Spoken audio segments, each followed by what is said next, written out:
Good evening, everybody. Welcome to this joint meeting of the Cotati City Council and the successor agency to the former Cotati Community Redevelopment Agency. This is for July 24th.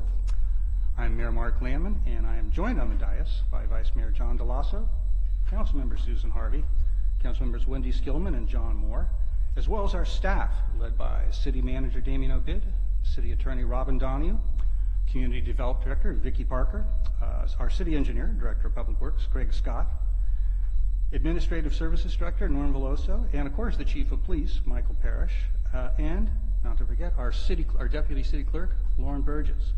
And speaking of Deputy City Clerk, I am going to ask you to give us a roll call, please.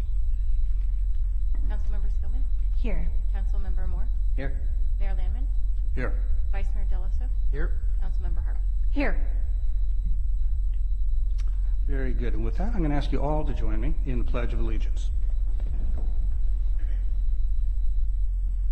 I pledge allegiance to the flag of the United States of America and to the republic for which it stands, one nation, under God, indivisible, with liberty and justice for all.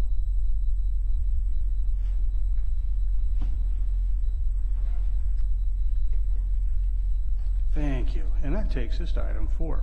This is an action item, and this is the approval of minutes and notice of waiving of reading of all resolutions and ordinance introduced and or adopted under this agenda. I'm going to see if anybody wants to speak on it very quickly.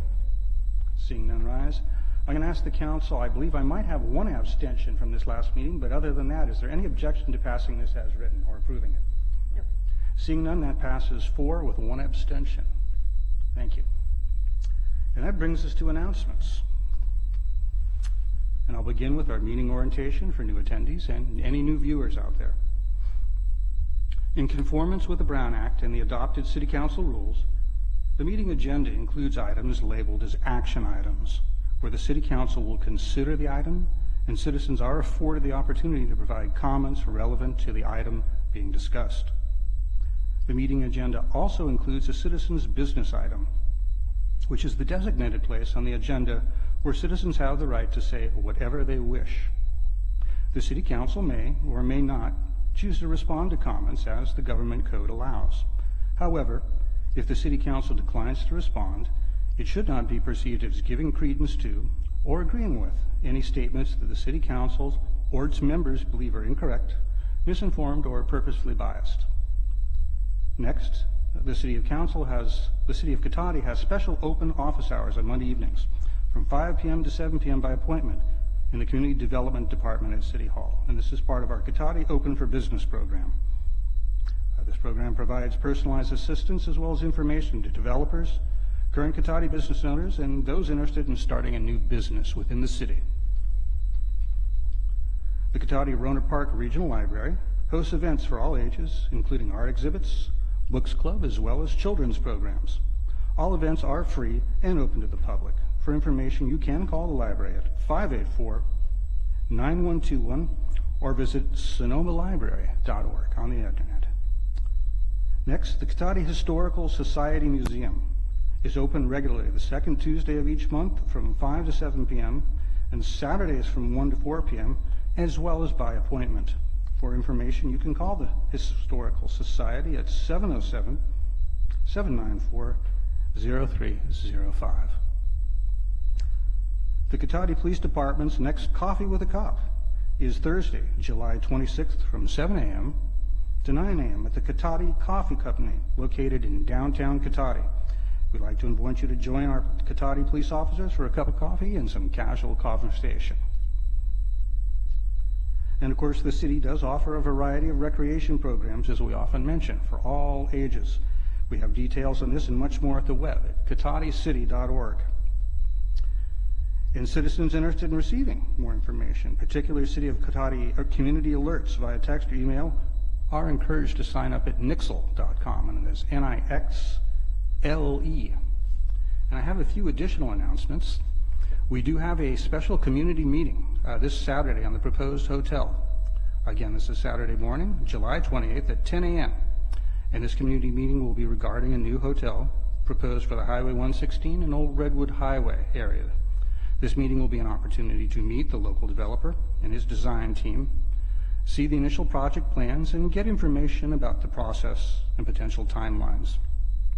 There will be opportunity to provide comments. This is an early opportunity to view this project and is not one of the required public meetings. However, we do encourage your early input as well as participation. National Night Out is coming. This is an annual community building campaign that promotes police-community partnerships and neighborhood camaraderie to make our neighborhoods safer, better places to live. We'd like to invite you again to please join your police officers and our recreation staff for our third National Night Out at La Plaza Park from 6 p.m. to 8 p.m., which will be followed by a movie in the park. And I'm led to believe this will be Sherlock Gnomes. I like the law enforcement theme. That was well done. That works. And of course, speaking of events at the park, it's getting close to that time.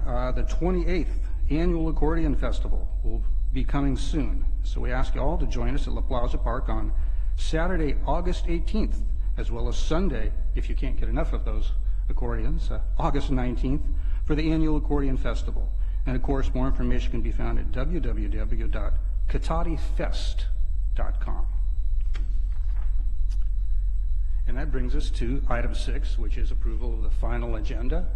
We have any changes to the agenda, Mr. Obid? No proposed changes. No proposed changes? All right, seeing none, that takes us to item 7, which is citizens' business and public comment for consent calendar items. Any member of the public wishing to speak to the council on any items listed on the consent calendar or any matters not listed on the agenda that are within the subject matter jurisdiction of the council may do so at this time. Pursuant to the Brown Act, the council is not allowed to consider issues or take action on any item not listed on the agenda during this period. Pursuant to City Council Policy 2017-02, comments of any member of the public are normally restricted to a total of 3 minutes in length per person for matters not on the agenda, and a total of 3 minutes per person in length for any and all items on the consent calendar. The mayor may extend the time limit for a reasonable time where disability accommodation has been requested. And I have no cards tonight, and I have one member of the audience. Mr. Barrich, welcome. I would like the public to know that I am the only citizen in the room in attendance in the audience tonight, once again showing that we have a dismal turnout to these meetings, despite the fact the City Council has said over and over again that they applaud and encourage public participation in the body politic and how our city is operating, yet they cannot muster any energy to bring any private citizens into these proceedings. It also reminds me of what a failure this City Council has been. They failed to put anything on the agenda that was part of their political promises and platforms that they ran on as City Council candidates. They have shown no initiative whatsoever for our homeless in Cotati. They've given lip service to weed abatement. The weeds right now, the dry weeds in July, are some 4 to 5 feet high on many acres in Cotati, yet they're doing nothing.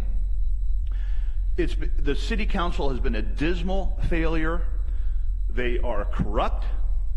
They engage in crimes, cover-ups, to the extent that they're commonly known now as the Communist Republic of Cotati. Now, I'm a former City Council member. My name is George Barrich. I served with honor and distinction, and we have 3 gentlemen on the City Council that were appointed to the City Council because of their work to try to get me off the City Council when I was the lone voice of common sense and decency in a city that had gone awry.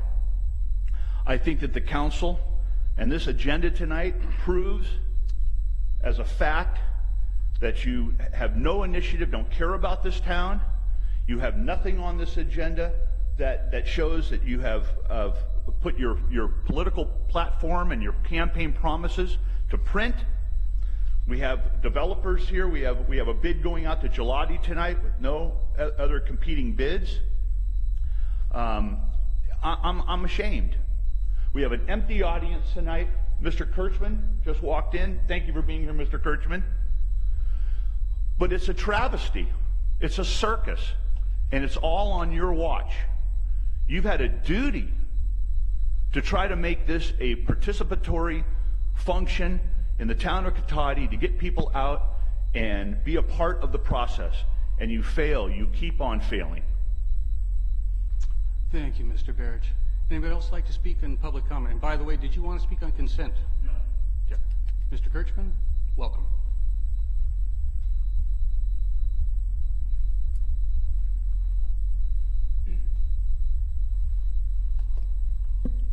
Thank you.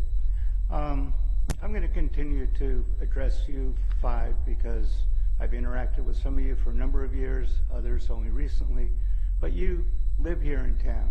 You do bother to be part of the community. Some of you have for some time, others have made it your home. That's important.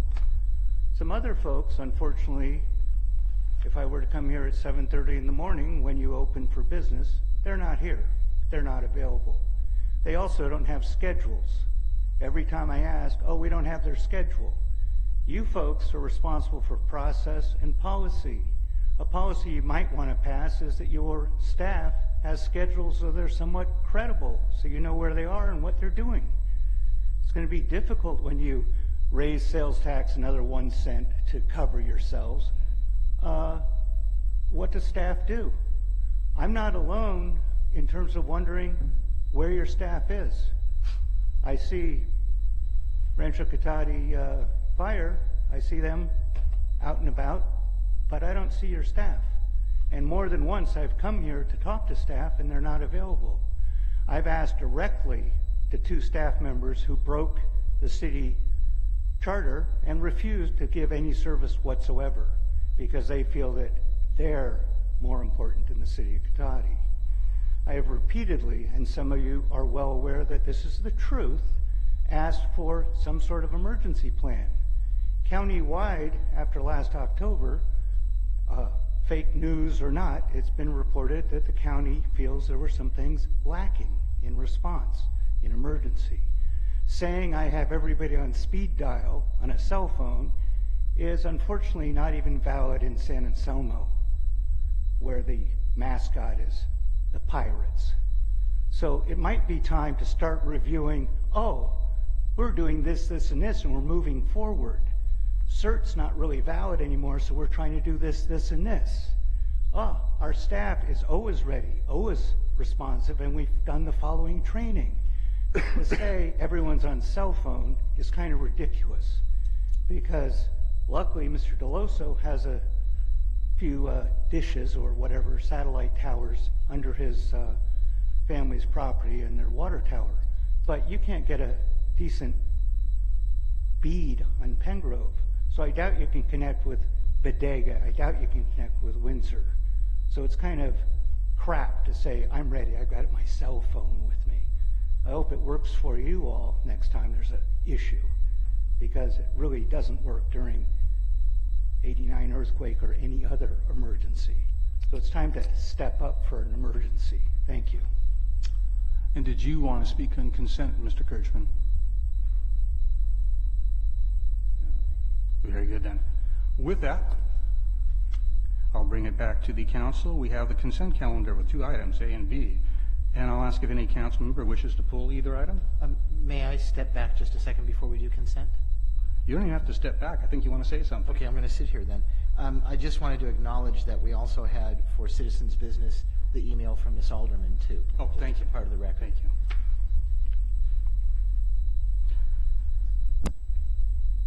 Okay, so with that, getting back to consent calendar, I wanted to ask if anybody wants to pull any of the items. If not, I'm looking for a motion.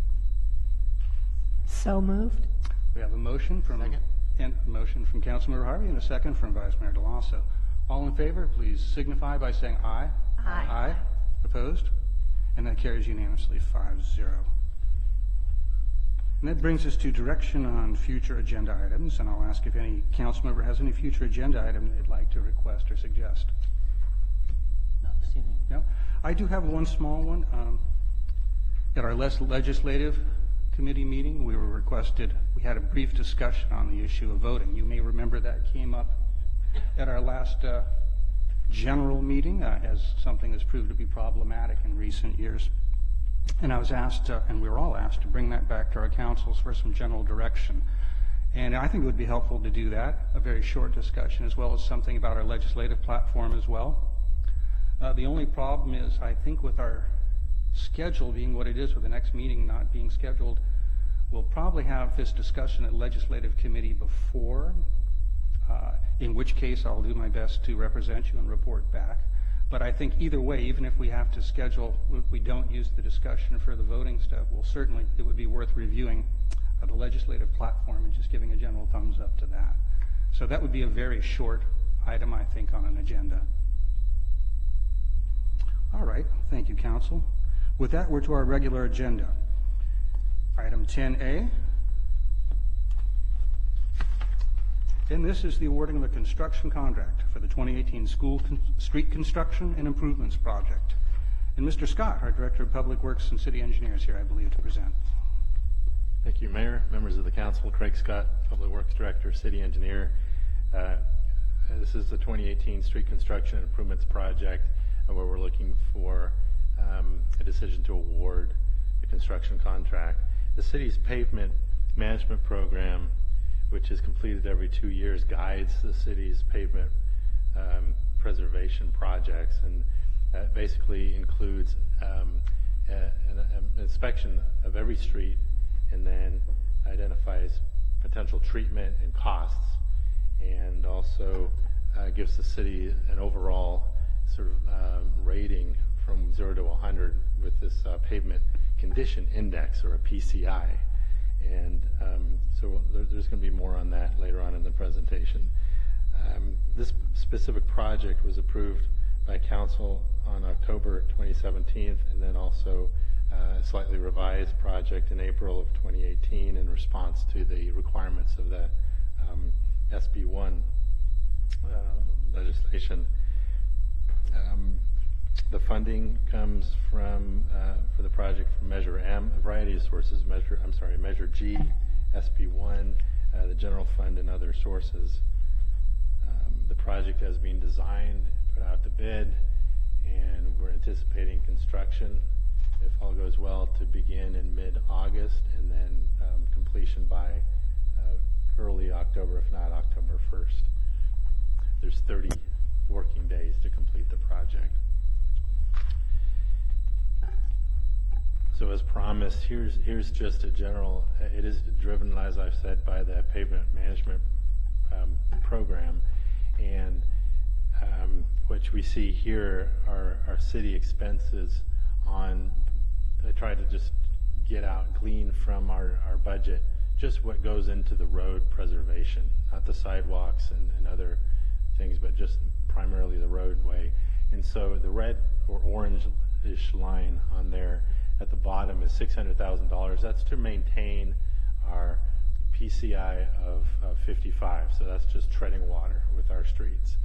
And then if we were to spend $1.2 million every year, we could go from a PCI of 55 to a PCI of 60 after 5 years. And so you can kind of see where our expenditures are annually compared to those two lines. And then just recently, the Metropolitan Transportation Commission came out with a 2017 pavement report statewide, and there's a line in there which it's difficult to read, but believe me, there's a 2017 number of 55, and then it compares to 2016 PCI of 52. So we had a 3-point jump in that 1 year, and then you can see on the 3 columns at the very end kind of show the 3-year running average for the years 2015, 2016, 2017. It's 53, 52, and 53. So hopefully we bottomed out at 52 for the 3-year average, and we're on the upswing. Okay, so the design has sort of drawn out over a number of months, and we did go back and decide to have pavement testing done because of the condition of the streets. And so we had core samples taken, deflection testing, and shear tests done, and the recommendations are what the project is actually reflecting the recommendations of those field testing. Okay, and so what you'll see there is this is the first page of the planning, the drawing set. Okay, and so these are the sheet numbers, and I'll use those as a reference here. So P4 at the top part, it gets us from East Cotati on LaSalle, where Oliver's shopping center is. And so you follow that P4, P5, and then part of P2A, and that's all overlay. Okay, those roads were in better shape than the other roads in the project. When they did the deflection testing, it was stronger pavement and it did less deflection, so we can put a 3-inch or so layer of asphalt over it and some other details, but that's the gist of it. And then the other ones that are shown as shaded along Larch and Lakewood Drive, those ones had really a lot larger deflections, which shows a weaker section and it needed more support. So the recommendation was to do full depth replacement, or FDR, and that takes it's a large train of this equipment where the first one grinds it up, puts it in a hopper, and then adds emulsion to it and recycles it and lays it back down as fresh asphalt. And so that's going to be done Larch and Lakewood. The SB1 sections are generally P4 and P5 in those sections there. So that just gives you an idea of what 2 year or 1.5 years of that SB1 funding does to compare to the whole. Okay, so as on July 17th, we opened bids, and it showed a very healthy bidding climate, and we were delighted with the results. We had 3 bidders proposed, which was a healthy amount of bidders, and the bids came in very close together. And then the low bid there was 18% below the engineer's estimate. This demonstrates again how a bidding process really is to the benefit of the city. It enhances that competition. So we do have a project, in staff's opinion, with the budget we have is sufficient for both the construction management, and having a industry standard contingency for any unexpected changes that might occur. Just to talk about construction just a little bit.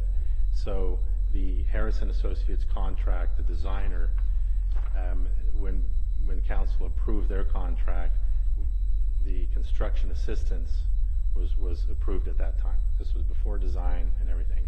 And so they will be available to us to review and approve submittals. And then we have an RFP on the street right now for construction management and inspection services. And so a week from Friday, we'll be getting those in. And so by our pre-construction meeting in a few weeks, we will have the construction manager on board. And again, the budget is sufficient, we anticipate, to cover that proposed fee. The schedule again is to start in mid-August and then anticipated completion early in October, well before the rains come. Yes, let me just touch upon the public impacts. There are sections in the specifications that call for a 2-week written notice to all the public agencies, fire, police, the transit district, so to make them aware of this project and the extent of the project. And then a week before the construction to start in a certain area, the residents in that area and businesses would get a written note on their door. And driveways are to remain accessible, except for instances where the construction's right there and they just said, hey, hold off, can you wait or park somewhere else? But and then no streets will be closed. Will be 1 lane open at all times, minimum of 10 feet, so that to keep the traffic circulating. there's provisions, traffic control, no parking, emergency access. So at all times, they can just shut it down and have a fire truck come through the construction site. And then I mentioned driveway access. There'll be funding signs that will be going up in the project area, and then these electronic changeable signs, a minimum of 3 days ahead of construction, to let people in the general area know, hey, there's going to be interruptions in the flow of traffic for these days. All right, with that, that concludes my presentation. I just have the recommendation here up on the board for to adopt a resolution awarding the construction contract. Very good. I'm going to bring it back to the council, and before I open public comment, I'll see if I have any clarifying questions from the council for staff. I do. You do? Please go ahead, Mr. Moore. In looking at this, I'm pretty familiar with the area, living over there. At Linden and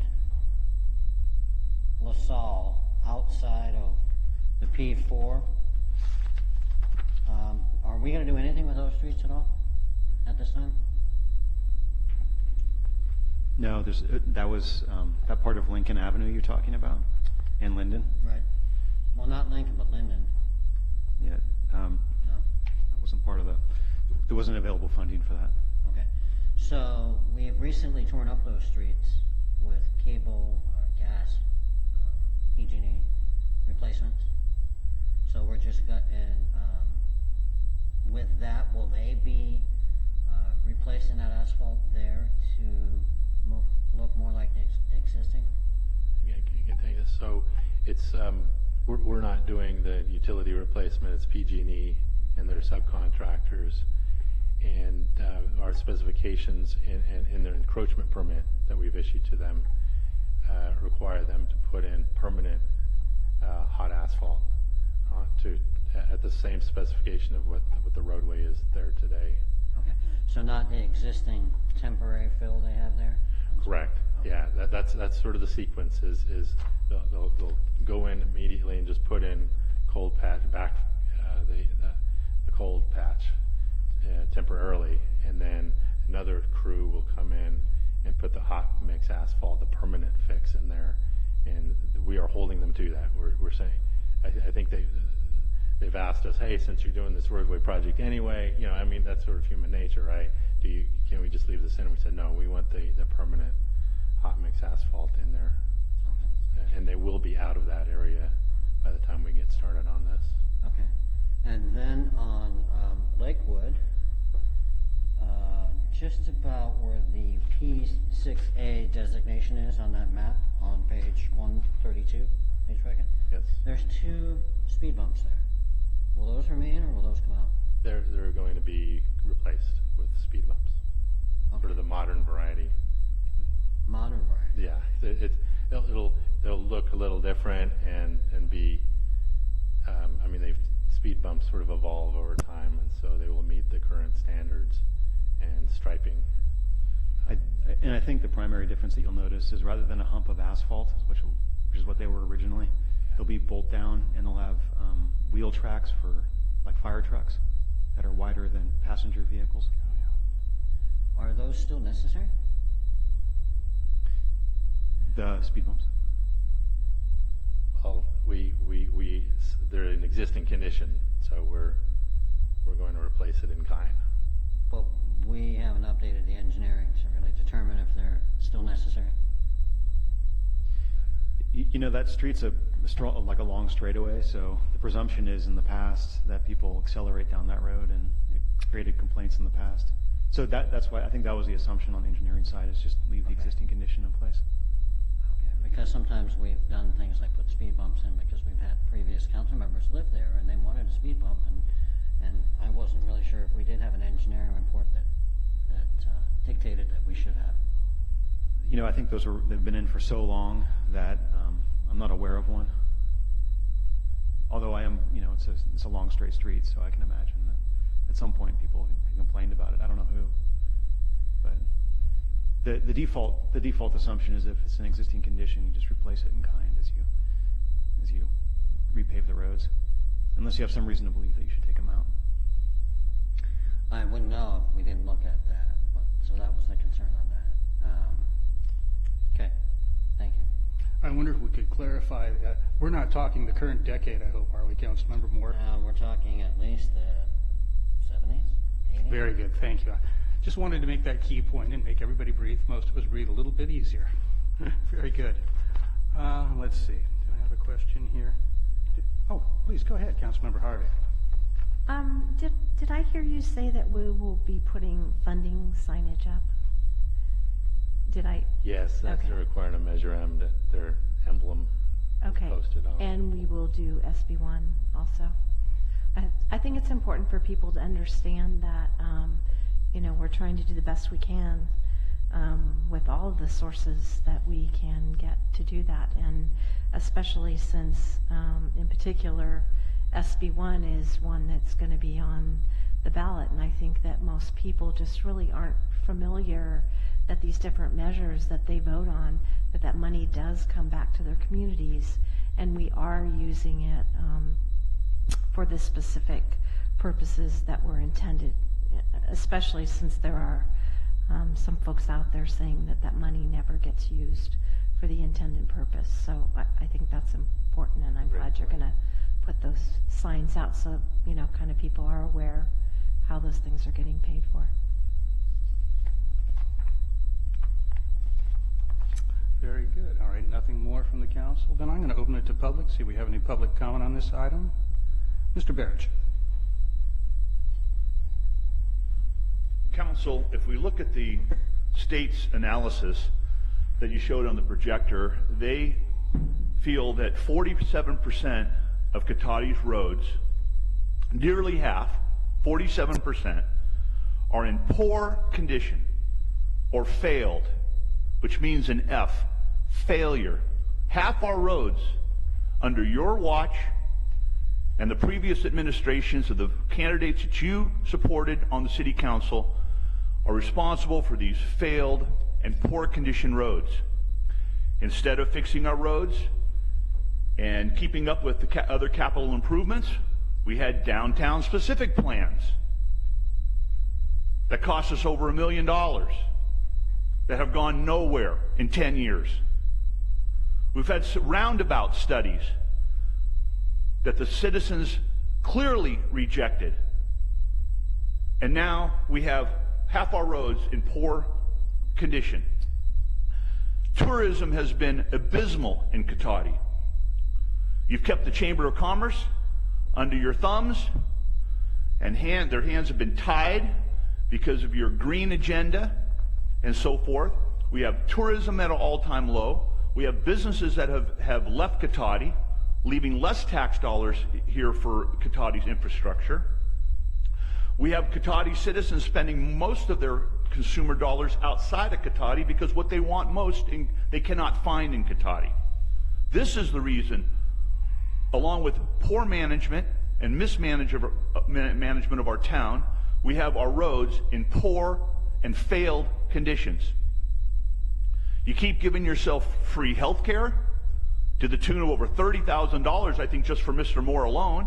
I don't know how many other on the council are getting free health care from the city. You're sure there with your hands out when you want something, but the citizens have to deal with these poor roads. It's ongoing failure. It's ongoing kicking the can down the road. It's ongoing not neglecting your responsibilities to put first and foremost the health and safety of our town, the fire dangers, traffic and police work, and our public safety works.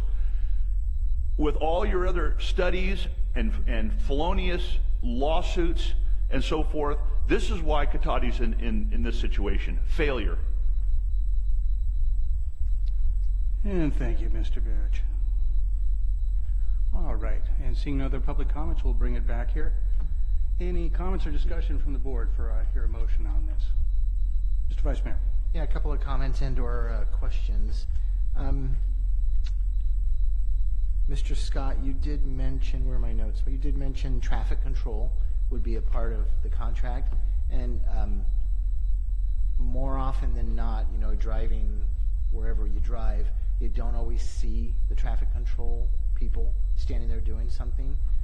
And I would just say that it would be great to kind of keep their feet to the fire on that particular issue, because especially driving in a neighborhood, if you come up and there could be a stop sign in an orange cone and nobody's flipping it around or waving you, you know, it can get frustrating for people, especially those that live there. So I would just say, you know, I think it'd be really good to kind of keep their feet to the fire on that one. Just wanted to throw that out there.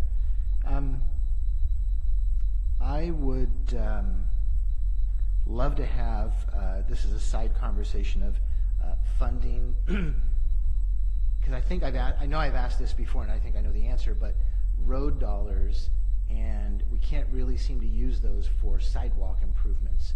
And there are some needs, there's some neighborhoods that have sidewalks that end and terminate and go nowhere. We have others that are just, you know, failing sidewalks in different parts of the city. And I'm just wondering if there are any road dollars. This is not an answer I need tonight, of course, but road dollars where we can look at sidewalk issues. And I know, you know, it's homeowners' responsibility and there's state law behind all this, but at some level, I think we also have some responsibility. So I'd like to just see what we can do to address that, and I can talk to you guys on the side on that one. And did I don't know if I misheard, is it every other year that the pavement management plan is updated? Every other year?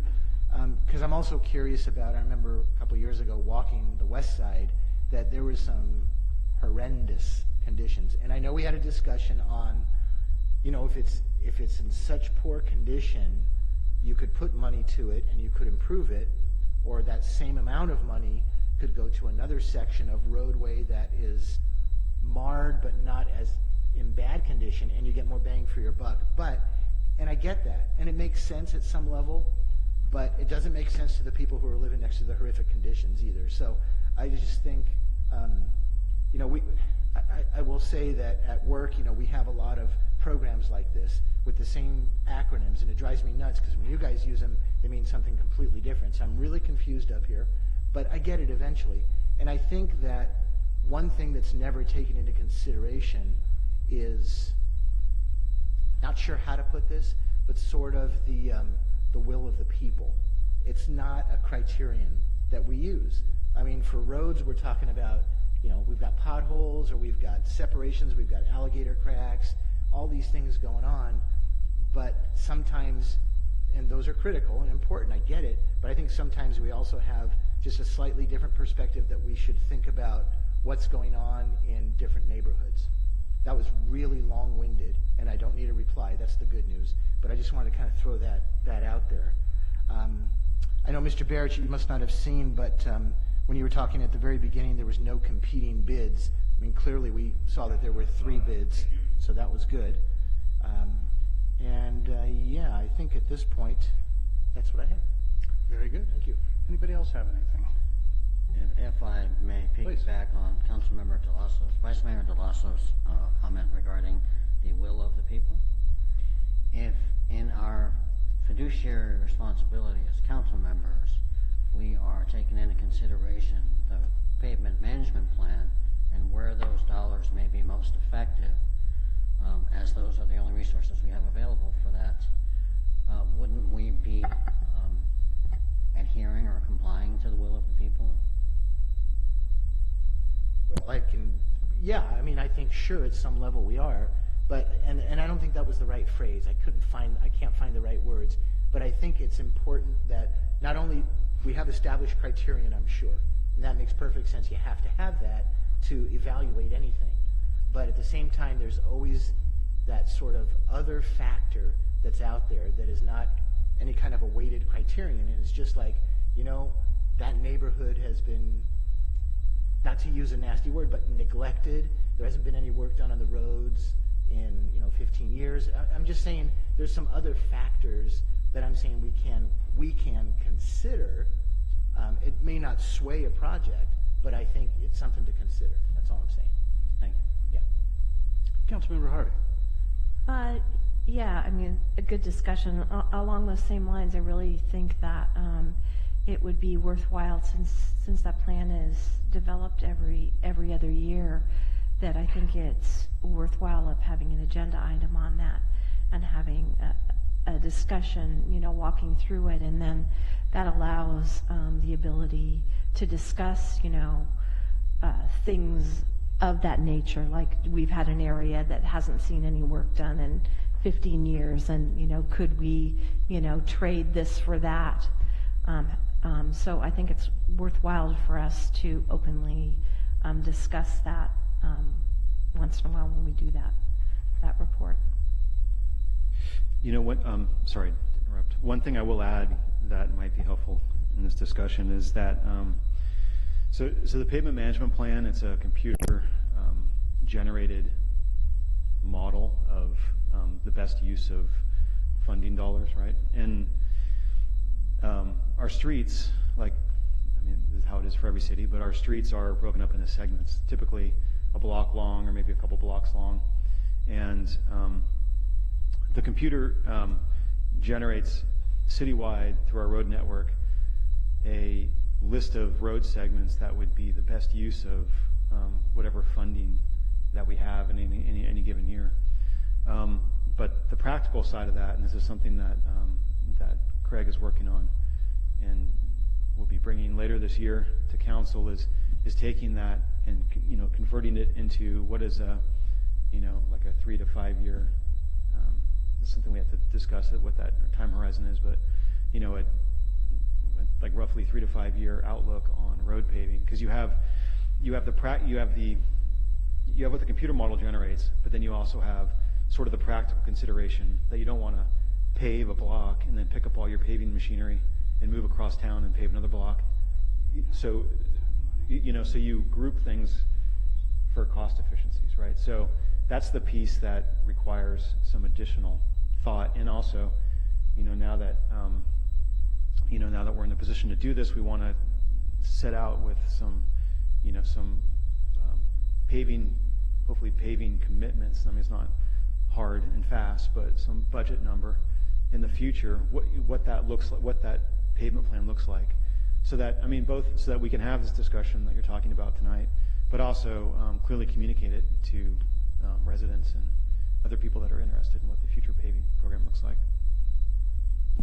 Yeah, I think that communication is worthwhile. I mean, in going out and talking to people, for instance, you know, there have been areas where we've gone and we've, you know, coded, you know, 5 streets, but the 6th and 7th street in the same neighborhood, we didn't. There's a reason why, but we never really communicate why that is. And, you know, I've had people say, well, how come our street got missed? You know, what, you know. So I think having that open discussion and knowing what went into that, and then that will give us answers to people as to why. You know, maybe it could be that their street needed a whole redo, and that's why we had to save up enough money to completely redo that. But we wouldn't have that information if we didn't kind of discuss that, I think. That's a very good suggestion. I wonder if something like that couldn't be a Cotati Connection subject, or perhaps something more in depth, even if it's just in general, a city manager column, which I know you're doing now in the Community Voice. Because we get that question a lot, and usually when you have a chance to explain it, people understand the difficulty of repairing this, how expensive it is, why certain areas have to be prioritized, also the various ages of road. I had somebody ask me, why aren't we doing something on the west side? And I said, well, we have a little over $2 million going over an L section. They said, but gosh, this was done like in the late 80s. And well, L section has us beat by a good decade or more. And with that, they were satisfied, because everybody understands you can't do this all at once, you can do it a little at a time, I think. But I think that's a good suggestion, because a lot of folks need to hear that. It's helpful. Anything else? No, I was just going to agree that the communication is key, because I've even had, and I won't throw anybody under the bus, but a neighbor come up to me and say, well, when are they going to pave our street? I mean, you're on the council, you live here. And I was like, that's really not how it works. And so I had to explain a little bit more in depth about cost and trying to make it efficient, going to the same area and doing several as much as we can. And then moving on to different areas of town. I But think they might have been 15 or 20 years too late for that particular action. it took me by surprise. It's but alleged. I was able to clarify. But anyway, so it's good at least to let people know all of the ins and outs of it.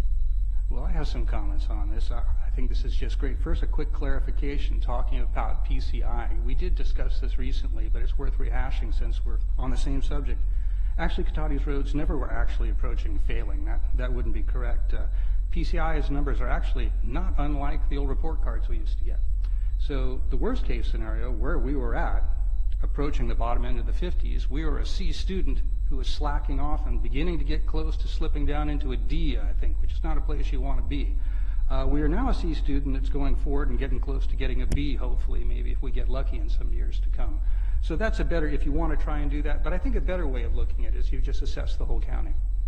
The county, all the cities have challenges doing this. Even the most well-heeled communities have a hard time keeping up with the cost of streets. The indicator that's always given me some comfort, despite our somewhat smaller size, is we've never been at the bottom of the pack. We hang kind of towards the middle, towards the bottom part of the middle, and that's where we've been, even at our lowest ebb. So I think that shows an ongoing commitment. But what I really want to comment about is what's going on now, because this is something different. I think this is a really big thing. I think this is an unusual effort that we just usually don't see a city make this strong effort at a long-term improvement in a problem so difficult and intractable as trying to make a long-term improvement in roads. That's really hard. And I don't know of any other communities making an effort quite this large or robust, so I'm pretty pleased about that. I mean, 2.3 million, even with the grant portion of that, our part is still significant, and for a city of our size, that is a huge amount. I don't want the public to confuse themselves. That is a significant improvement in making our town better and catching back up in things that haven't been caught up in as long as they should have. That's an investment in the future. And with a 30-year road, that's essentially take care of this problem for, what, the whole east side of L section? I mean, half the community over there for 30 years. So I think that's something we should be very pleased to see coming, even with the headache that will come with dealing with the traffic and the parking naturally. So, and lastly, I will point out the part about 3 bids was mentioned. I'm glad that was noticed. But I will also point out this was 18% under the engineer's estimate. And that's a good piece of fortune that I think just indicates this is a really good timing to get the maximal bang we can for the buck for our community. So I think I'm very supportive of this, and I think this is a big step for Cotati. So very nicely done. So if we have no further comments or questions, I'd be happy to hear someone move a resolution. I move to adopt a resolution awarding the 2018 Street Construction and Improvement Project to Gelati Brothers for an amount not to exceed $1,208,888 and authorizing the city manager to execute the construction contract for the project, the construction management and inspection agreement, and any needed change orders up to the approved project budget. All right, we have a motion by the Vice Mayor and a second by Councilmember Harvey. All in favor, please signify by saying aye. Aye. Aye. Any opposition? And seeing none, that carries 5-0 unanimously. Thank you for that, Council. And this brings us to agenda item 11, which is the City Manager's Report. Good evening, Mr. Obid. Good evening. Thank you, Mayor, members of the council. So I will start with, as you know, on July 14th, we had our 26th annual Cotati Kids Day Parade and Festival that honored our hometown heroes, our police chief and the Rancho Adobe Fire District's chief. And the day was a great success, and we had approximately 700 attendees. And the highlights included the annual diaper derby race, that's what they call the original Cotati Crawl, and a pie eating contest, which I did not participate in this year because I almost choked last time. Local cheerleading squad did demos, which was pretty cool. I mean, everyone seemed to like that, and lessons as well. And there was a donut eating, so this is about police and fire, so you had to, of course, have a donut eating contest. And it was actually, the chief didn't participate this year, but it was donuts on a string hanging from like a bar, and you couldn't use your hands, and you had to try to eat it, and it was pretty hilarious, trying to get your mouth on a donut that's swirling, that's spinning around your head as you're trying to get at it. So it was pretty funny. Anyway, that was good. And then on the fire side, we had an old-fashioned bucket brigade. So people were trying to move water from one bucket to another as fast as they could.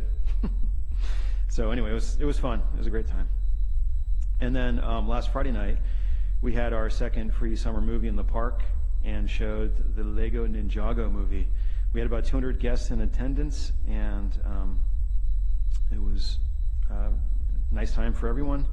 The next movie night will be on August 7th, as the mayor announced earlier. We have National Night Out, and we're showing Sherlock Gnomes. The other August movie, we have two movies in August. One is just for National Night Out. The other one's the regular monthly movie.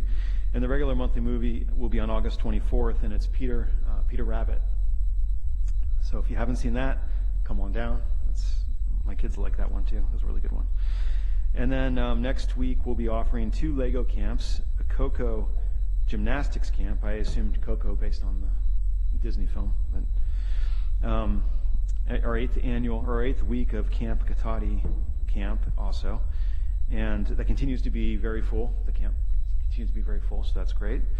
And the kids, I hear them every day going down to get free lunch in the park, and we have that program through the Redwood Empire Food Bank.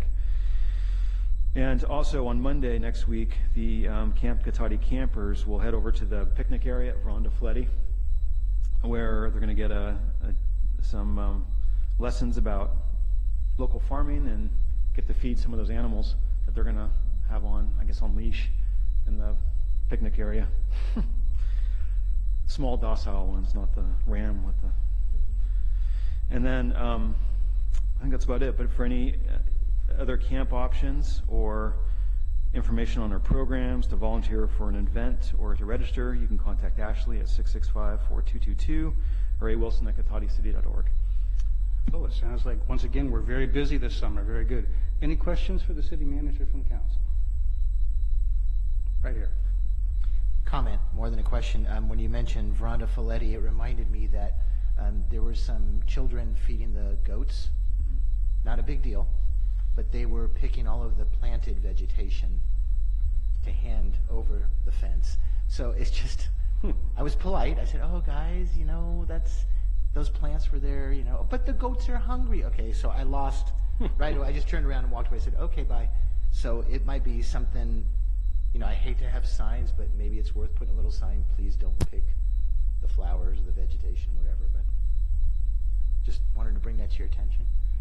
Thank you. I was afraid you were going to tell me they're stuffing like Twinkies through the fence or something. It's only marginally better that they're picking the planted plants, but yeah. All right. Anything else for the city manager, council? No? Twinkies, I'll have to keep that one in mind. All right, we're going to bring it back then for city council member reports. And I'll start over with Councilmember Harvey, see if you have anything this meeting. No, I have no report. The Waste Management Agency meeting for last week was canceled.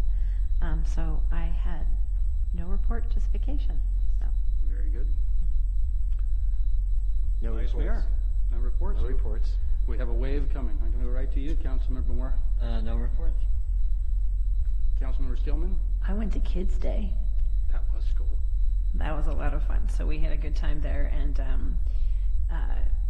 I have also, to follow up on your comment earlier, I've seen kids, but they've been slicing up apples and handing them over. So I think that's going to be a very popular thing of kids wanting to go by and lure the friendly animals over. And it's been interesting seeing them get a very realistic education about animals, because one little girl had gotten down to the fence and she was like putting her forehead close, and the ram came up and like, that's how they play. You don't want to put your forehead down next to the fence. But this is how we learn. So, but it's been great seeing people get very excited when the animals come over close to the fence. Yeah, I would just say I think I covered the one report I had, which was basically from Ledge Platform Committee, so we'll talk about that to one degree or another in the future, and I will be reporting back on what happens. And I will say that was an absolute gas. Councilmember Skillman and I carried 11 pounds of candy each, I think, roughly. My shoulder was like that afterwards. And we're also helped by City Manager Obid, as well as the Cotati Emergency Candy Dispensing Team, which he put together in short notice. You might want to tell us about them, City Manager Obid, since they're not here to embarrass. So I managed to enlist my daughters and their friend to help with the candy disbursement, because there's quite a lot to disperse on that parade route. And they were happy to do it. And they did an absolutely great job, but I believe the one thing they didn't want to do is have their names read out, or heaven forbid, be called up on stage, so we didn't do that. But I think I want to give them credit, because it was nice to have them backing us. It made for a really fun day. So thank you for that. All right, well, that finishes up City Council member reports then, and brings us to item 13, which is public comment on non-action agenda items. And Mr. Barrett, you're the only person here. Would you like to speak on that? Please. The first item is the city manager's report. The community has gotten a lot of lip service over the last few months about the city's talks with the Rancho Adobe Fire Department regarding this weed abatement issue in Cotati.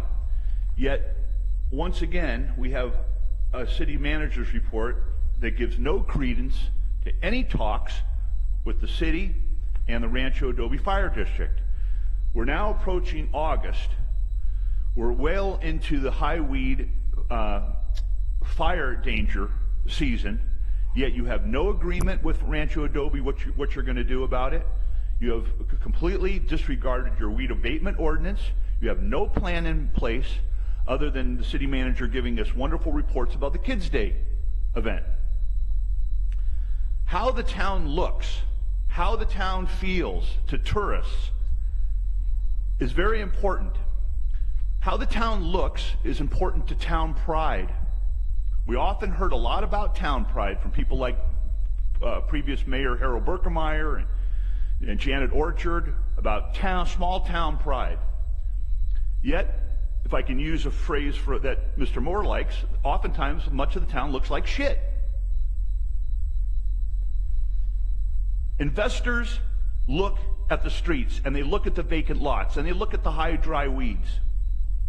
You'd have plenty of money for all the street improvements to raise our scores on the streets had you not had a police lieutenant, had you not had assistant city managers and assistants to the city managers.